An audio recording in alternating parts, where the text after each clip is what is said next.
One of the biggest questions I almost always get asked is, what religion is this? What do you follow? And I almost always reply, I am that I am. And then I just kind of walk away from the question. Personally, I don't subscribe to any particular belief system because I kind of feel that it just categorizes the same thing but in a very specific way and kind of wraps stories around it and makes us fight. Because really, you are your own belief system. You can believe whatever you want. And classifying it to Christianity or Buddhism or Hinduism or whatever really kind of takes away from that, and it takes away the individuality of it. Because ultimately, it's you. It's all you. I got this idea the other night because I was a fan of Alex Reed's Twilight thing. And I know he's not doing it anymore, but I thought it'd be cool if I read a book, and I thought out of all the books that I would want to read, which one would it be? Obviously, it's my Bible, which is The Flower of Life. Volume 1. And when I say my Bible, by the way, I don't mean like a Bible. I don't follow this. This isn't like some holy book, and I don't pray to it, and it's just a really good book. It's kind of just opened my eyes to a lot of things. So let's do this. So the book starts off very dramatically. A little less than 13,000 years ago, something very dramatic happened in the history of our planet that we are going to explore in great detail. Because what happened in the past is now affecting every aspect of our life today. The thing that he's talking about is the fall of Atlantis, and throughout the series of Spirit Science, I've often said, like, there's been this great fall, or this drop in consciousness, and that happened 13,000 years ago, and everyone always sees that and is like, what was it? And the story is absolutely like a drama. Like, there should be a movie on it. It's really crazy. And I think for Spirit Science, I'm going to do a two-parter with human history, which will be the next one. So lesson 12 will be human history, and it's going to be like part 1. And it's going to be this big, long, dramatic thing, and then it'll be like part 2 the week later. And it'll just finish that off. And then 13. 2 more to go. Wow, okay. Everything is connected. There's only one reality and one God, but there are many, many ways that that one reality can be interpreted. When I think about God, or spirit, or consciousness, you have to understand that they're all pretty much the same thing. Like, consciousness is God, is spirits, is you. You are God. Consciousness, the awareness, the thing that science has no idea how to explain. The one aspect that is kind of the clusterfuck of all of modern science is the key. The one missing piece is actually the answer to everything. Consciousness is the awareness, is the phi, is like this infinite spiral of awareness that created this playground, the universe. This infinite vibration. Oh, yeah, the universe is infinitely big and infinitely small. If you check out the works of Nassim Haramein, he has pretty much proven that through fractal geometry. And it's interesting about him because every time he makes a claim, all the physicists go like, oh, get out of here, and they kick him out of the place. And then like 10 years later, they prove it scientifically, what he just said. For example, he said that the center of the galaxy, there was a black hole. He got kicked out of a convention for saying that.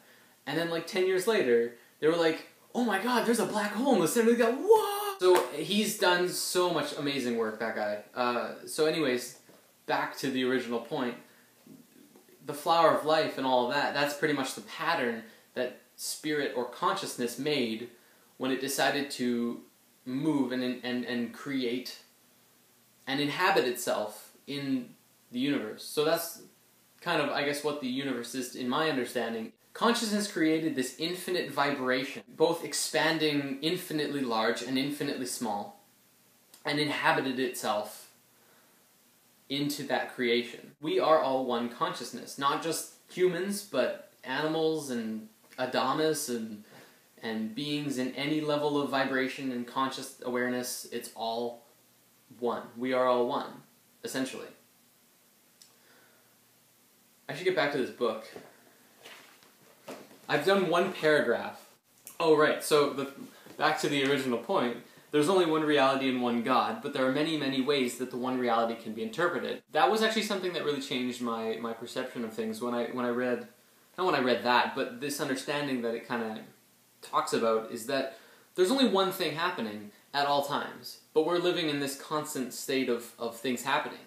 But everyone's perception of it is their own, is different. And everything can perceive things in different ways. For example, a spider will see this room differently than I'm seeing the room.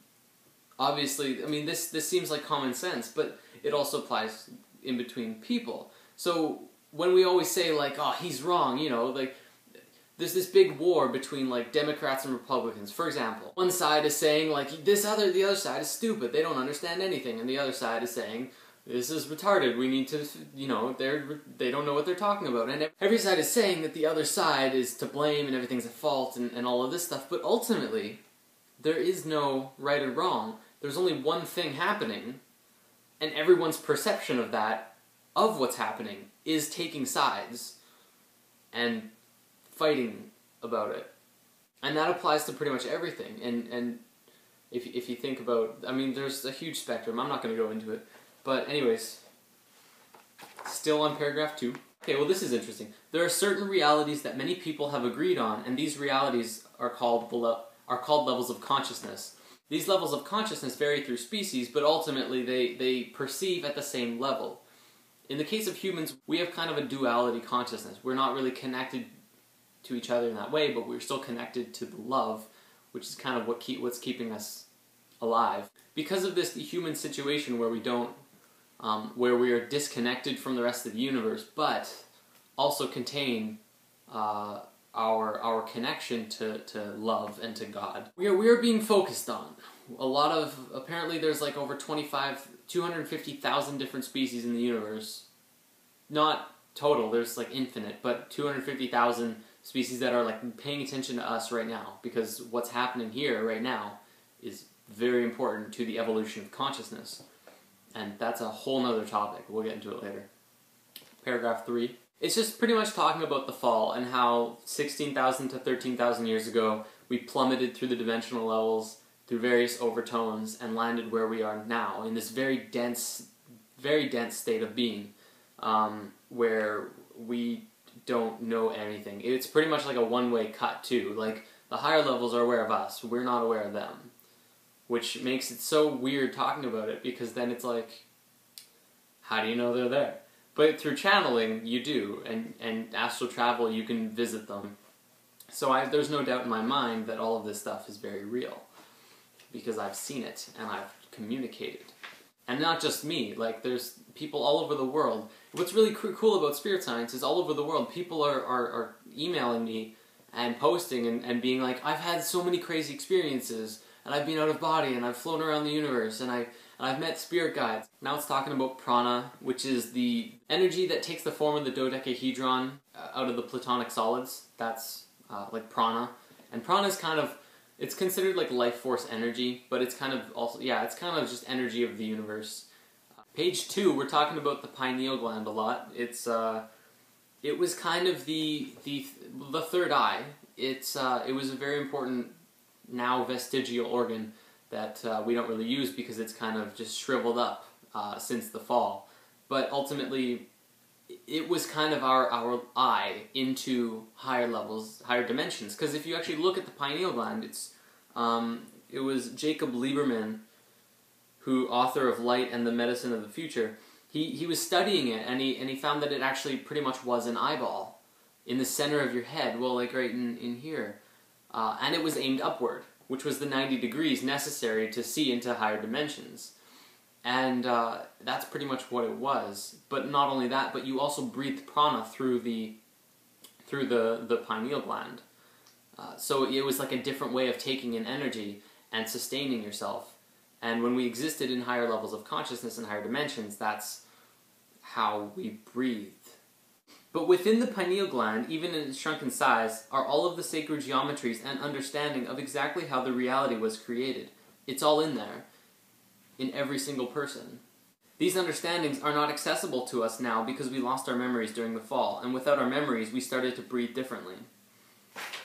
It says that when the fall happened, by losing the unity aspect of understanding the reality, we got forced into duality consciousness. And duality consciousness is, well, we've talked about it before, it's the seeing everything in two ways, good and evil, right and wrong, left and right, good and bad, whatever. And it was because of that we kind of got shoved into polarity consciousness. But we are going to awaken and return to unity, or something even better. But again, we'll get to that when we get there. Now, there's nothing wrong with duality or polarity consciousness. But from one point of view of seeing it this way, we should not be down here. We should not be at this incredibly dense, low level of consciousness that we are right now. In a normal curve of evolution, we would be at a much higher level of understanding. Something happened to us that was not supposed to happen. We went through a mutation. We had a chromosome breakage, you might say. So Earth has been on red alert for 13,000 years, and many beings and levels of consciousness have been working together to figure out how to get us back into the path, which is in our DNA, which is where we were before. The effects of this mistaken fall of consciousness and the ensuing efforts to get us back on track is something really good. This is what I mentioned before in spirit science. I was like, keep in mind this isn't a bad thing. Like we're really left brain male species, but it's not a bad thing, because ultimately in going down this rickety road we are getting to a new level of consciousness, and we're kind of evolving consciousness itself, because I'll do another video on it. It would take another 2 hours to talk about. Beings from all over the universe who have been trying to help us with our problem have initiated various experiments on us in efforts to assist, some legally and some without license. One particular experiment is resulting in a scenario that no one anywhere had ever dreamed would become a reality, except one person in a single culture from a long, distant past. Ooh. This isn't even like the end of a chapter, but I'm gonna call it a sub-chapter. We read sub-chapter 1. So we'll do some more later. Alright, bye-bye.